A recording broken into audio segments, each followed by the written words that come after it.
Почитувани гледачи, добре дојдовте во петочното издание на Урбаните вести. Еве што ќе гледате во нив.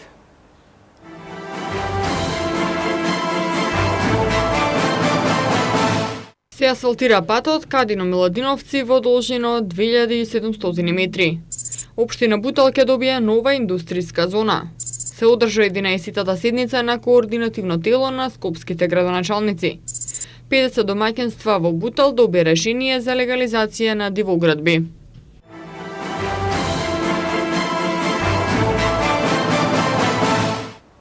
Општина Бутел денеска додели нови 50 решенија за легализација на бесправно изградени објекти на својата територија. Во законскиот рок поднесени се 6374 барања, а досега општината и секторот за урбанизам доделија 2800 предмети. Томислав Атанасовски.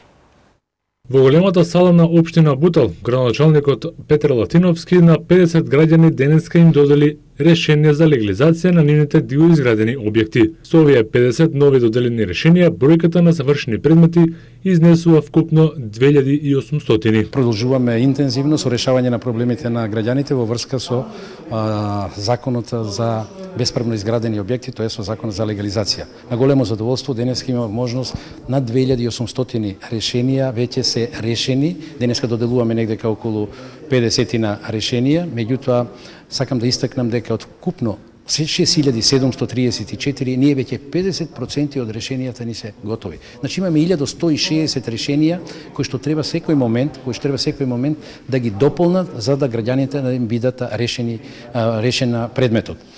Се надевам дека со овој интензитет на работа во секторот за урбанизам многу пред време можеме да ги решиме проблемите со бесправно изградените објекти. Од ова место упатувам апел и денеска јавно сакам да кажам, тоа го кажав и пред граѓаните, дека се како градоначалник и како локална самоуправа сакаме општината да ни се развива, сакаме да се гради, да се создават и да се решат проблемите на граѓаните.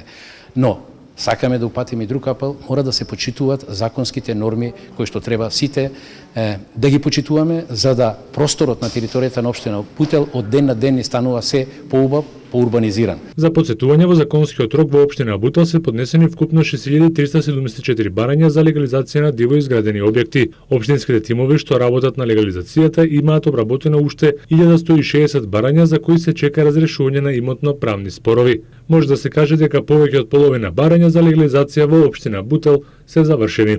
Задоволството од оваа постапка е големо и кај граѓаните и кај вработените во општина Бутел, бидејќи легализацијата се одвива со многу добро темпо.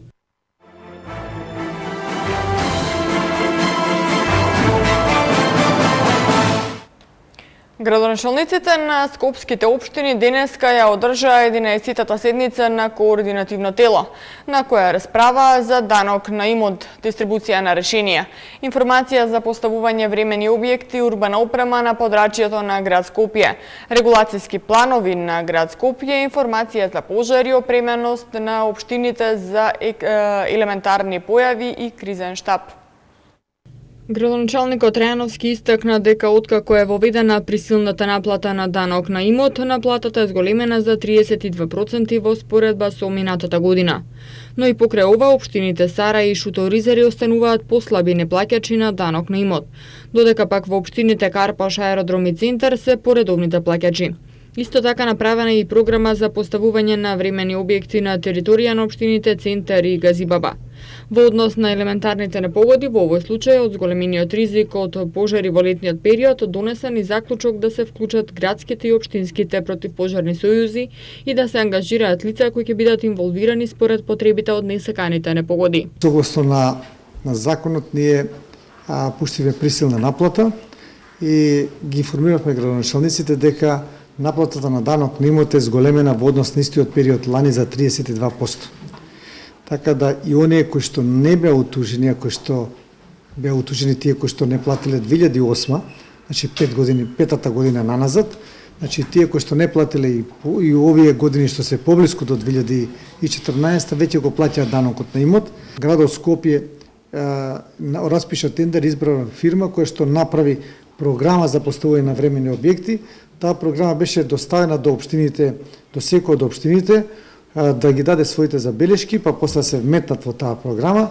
со таа постапка заврши со општина Центар и општина Газиба и ќе така да за тие две општини ќе биде донесена на совет во понеделник на 14. Поред динамиката, скоро секој месец кога што одржуваме совет на град Скопје ќе има по околу 12 регулацијски планови. Имаме некои проблеми околу ажурираните подлоги кои што треба да ги решиме со катастар и со Министерство транспорт и врски, така да во наредниот период имаме состаноци со директорот и со министерот. Околу кризниот штаб, значи знаете дека секое лето актуелни се пожарите, се донесе заклучок да се вклучат градскиот противпожарен сојуз со општинските противпожарни сојузи и кризните штабови на општините.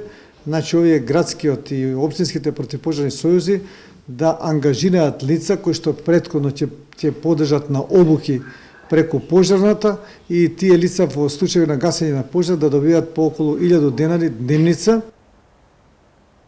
Во општина Илинден интензивно течаат градежните работи за реконструкција на локалниот пат Кадино-Миладиновци во должина од 2700 метри и ширина од 6 метри. Овој проект вреден 16,5 милиони денари се спроведува во соработка со Агенцијата за финансиска поддршка во земјоделството и руралниот развој. Градежните екипи во општина Илинден интензивно работат на санација и реконструкција на локалниот пат Кадино-Миладиновци, кој представува главна патна артерија која што ги поврзува 6 населени места: Илинден, Марино, Кадино, Мралино, Ајватовци и Бунарџик со другите 6 населени места: Миладиновци, Бујковци, Мршевци, Бучинци, Текија и Делјадровци. На овој патен правец се врши асфалтирање во должина од 2700 метри и ширина 6 метри, а исто така се врши и уредување на одводнувањето на атмосферските води. Од општината информираат дека градежните работи ќе се одвиваат етапно, односно дека еден дел од патниот правец е асфалтиран и одвивањето на сообраќајот во ова насока е дозволен, додека пак за следната етапа повторно ќе има прекин во сообраќајот на овој патен правец, а возилата ќе ги користат преостанатите патни правци. Овој проект се спроведува во соработка со Агенцијата за финансиска поддршка во земјоделството и руралниот развој, а неговата вредност изнесува 16,5 милиони денари. Исто така во соработка со Агенцијата за финансиска поддршка во земјоделството и руралниот развој, деновиве заврши и изградбата на локалниот пат Делјадровци манастирски комплекс Свети Ѓорѓија во должина од 700 метри и ширина 5 метри, во вредност од 4,5 милиони денари. Општина Илинден во насока на подобрување на квалитетот на живење на своите граѓани, освен што врши подобрување на патната инфраструктура, се грижи и за подобрување на образовниот процес. За таа цел општина Илинден и компанијата Kemet Electronics подпишаа меморандум за соработка во областа на образованието, со кој американската компанија за електронски производи ќе обезбеди практична настава и обука во сопствените капацитети за учениците од Средното стручно училиште Илинден. Меморандуми за соработка со кој се овозможува подигнување на нормите, вредностите и стандардите во образованието, како и подобрување на квалитетот и ефикасноста на стручното образование во Средното стручно училиште, општина Илинден досега потпиша со компаниите Mepso, Johnson Controls, Johnson Meti, Vanhol и Okta.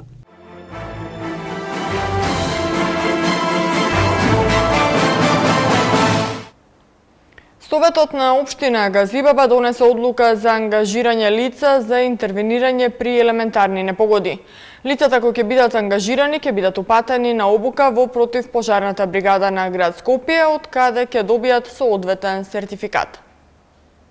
Секој ангажирано лице ќе добива паричен надомест од 1000 денари дневно за време на интервенцијата од елементарни непогоди. Средствата за исплата ќе се обезбедат од буџетот на град Скопје и од буџетот на општина Газибаба, кои ќе покриваат по половина надомест.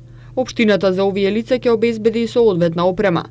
Од општината истакнуваат дека потребата од носење на ваква одлука произлегува од досегашното искуство при интервенирање во случаи на елементарни непогоди, кои го зафатија подрачјата на општината и каде беше евидентно отсуство на лица кои би можеле веднаш да се вклучат во активностите во врска со отстранување на последиците од штетите. Општина Бутел го донесе урбанистичкиот план за новата индустријска зона Расадник.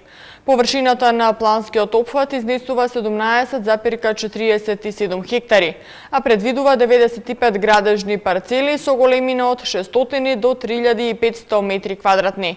На новата индустријска зона ќе може да се градат стопански објекти, исклучиво од дејностите на лесна и незагадувачка индустрија, сервиси, магазини и деловни објекти. Томислав Атанасовски. Општина Бутел ќе ја добија и втората индустријска зона Расадник. На 80-та седница на Советот на општина Бутел беше донесен урбанистичкиот план за новата индустријска зона Расадник. Индустријската зона се наоѓа над Скопската обиколница во правецот Бутел кон Радишани. На источната страна се граничи со улицата Бутелска, а на западната страна се протека во близина на реката Серава. Површината на планскиот опфат во рамките на опишаните и усвоените граници изнесува 17,47 хектари. Урбанистичкиот план предвидува 95 градежни парцели. Нивната големина се движи од 600 до 3500 метри квадратни.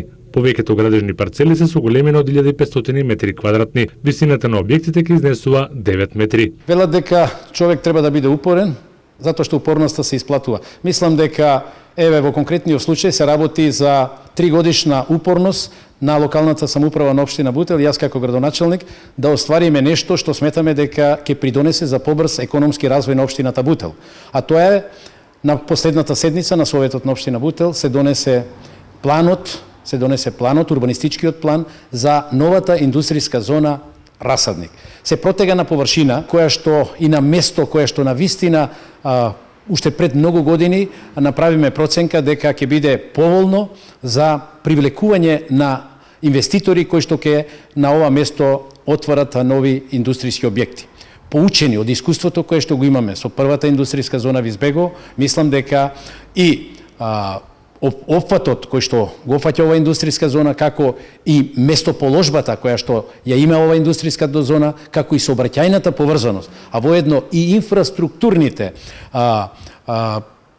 објекти кои што во иднина треба да ги користат, а пред се водоводот, канализацијата, струјата, се мислам далеку се убави поволности кои што ќе овозможат интересот за отварање на нови индустријски капацитети на ова индустријска зона да се зголемат. Самиот факт дека индустријската зона се протега и вдолж за обиколницата која што поминува во непосредна близина, се наоѓа во непосредна близина трафостаницата, поминува главниот водовод, поминуваат исто така и одводната инфраструктура, сето тоа се услови, предуслови, што сметаме дека индустријската зона Расадник многу брзо ќе почне да побудува не само интерес, туку и многу брзо ќе почне да се остваруваат она што ни е зацртано. Заинтересираните инвеститори треба да знаат дека основните класи на намена на земјиштето се производство, дистрибуција, сервиси и комерцијални дејности. Па така на новата индустријска зона, инвеститорите кои од ден на ден ги има се повеќе ќе можат да градат стопански објекти исклучиво од дејностите на лесната и незагадувачката индустрија, сервиси, магазини и деловни објекти. Која е намената на ова индустријска зона? Значи, сакам да кажам дека тоа е лесна, незагадувачка индустрија, граѓаните да знаат, значи лесна, незагадувачка индустрија, сервиси, тоа се објекти, магазински простори, складишта, комерцијални објекти, се она што сметам дека ќе има интерес, и мисламе дека со отварањето на оваа индустријска зона се отвара новиот пат на развој на општината Бутел. Се отвара патот каде што најголемиот проблем ќе почне да се решава, а тоа е проблемот со отварањето на нови работни места. Суштината на овие индустријски зони, за кои што макотрпно сакаме да се развиват, е побрз развој на општината Бутел. А со самото тоа, поголеми приходи за општината Бутел, а со самото тоа и многу побрзо решавање на основните проблеми со кои граѓаните на општина Бутел се мачат. Дали е тоа патишта, нова инфраструктура, нови мрежи, нови спортски терени, нови работни места кои што се најважни, се тоа во функција на овие нови индустријски зони со кои сакаме многу брзо да заживеат. Атрактивната местоположба на индустријската зона Расадник, сообраќајната поврзаност, како и можноста за лесен пристап за инфраструктурно поврзување со водовод, канализација и електрична енергија, представува предуслов за поголем интерес како за домашните, така и за странските инвеститори. Расадник ќе придонесе за намалување на невработеноста, а ќе ги зголеми приходите во општинската каса и секако ќе го забрза економскиот и севкупниот развој на општина Бутел. Граѓаните ќе добијат можност од дома преку интернет да порачаат имотен лист, кој веднаш во електронска форма или по пошта ќе биде доставен на нивна адреса, истакнал директорот на Агенцијата за катастар на недвижности Славче Трпески во интервју за МИА. Проектот за електронски шалтер на катастарот моментно ги вклучува најголемите корисници на услуги од катастарот на недвижности, нотари, приватни геодетски компании и општини кои што имаат 24-часовен електронски пристап до услугите на катастарот. Во нареден период со новиот дистрибутивен систем кој е во развој ќе се овозможи 24-часовен пристап на поширок круг професионални корисници, министерства, судови и извршители, како и граѓани кои на многу едноставен начин ќе доаѓаат до услугите и податоците од катастарот на недвижности. Така ќе биде овозможено граѓанинот од дома преку интернет да порача имотен лист и истиот во електронска форма веднаш или по пошта да му биде доставен на неговата адреса на живење. Катастарот досега впишал 95.656 легализирани објекти. Тоа значи дека толку семејства се стекнале со имотен лист за својот објект. Во финална фаза на изработка е и апликацијата за визуелна прегледност на загадувањето на воздухот, што ќе биде поставена на веб страницата на катастарот. Министерството за животна средина работи на подготовка на други податоци за да може истите да се постават на апликацијата. Во апликацијата ќе бидат посочени сите големи загадувачи, како и можност да се види моменталната загаденост на воздухот на локациите каде што има мерни станици. Здравствениот дом на Скопје во соработка со општина Аеродром во текот на летниот период на повеќе локации низ општината организира акции за бесплатни превентивни прегледи и совети за заштита од топлотните бранови. Акциите за бесплатните превентивни прегледи и делење совети за заштита од топлото време во период од 18:30 до 21:30 часот ќе се спроведат на повеќе локации на територија на општина Аеродром. И тоа денеска во парк Јан Сандански, кај паркот со езерото на 16 јули, пред трговскиот центар Бисер на 21 јули и во паркот Аеродром на 26 овој месец. Според општите препораки за полесно справување со високите температури, пожелно е граѓаните да консумираат здрава и свежа храна, да пијат повеќе вода, да носат лесна и светла облека и да не се излегува непотребно надвор во период од 11 до 17 часот. Акцијата ја спроведуваат медицински екипи од јавната здравствена установа Здравствен дом на Скопје во рамки на програмските активности на Министерството за здравство. Третиот наврат на авионската аеросолна дезинсекција во 2014 година против кумарци на подрачјето на Скопје